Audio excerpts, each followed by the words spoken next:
చెప్పండి. ఆవరణము, పరిశుద్ధ స్థలము, అతి పరిశుద్ధ స్థలము.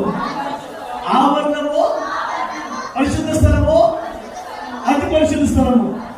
అయితే దేవుడు ప్రత్యక్ష గుడారాన్ని కట్టమన్నప్పుడు 3 భాగాలు చేయమన్నాడు. ఎందుకు చేయమన్నాడంటే, నేను వారి మధ్యలో నివాసం చేయాలి, నేను వారితో మాట్లాడాలి, నేను వారికి అన్నింటిని తుడవాలి, వాళ్ళ బాధలు తెలుసుకోవాలి, వారు వచ్చి నా దగ్గరికి వచ్చి వారి కష్ట సుఖాలను చెప్పుకోవాలి. కాబట్టి నేను ఒక ప్రత్యక్ష గుడారాన్ని దేవుడు కట్టమన్నాడు. ప్రత్యక్ష గుడారంలో ఎన్ని భాగాలు నేను చెప్పాను?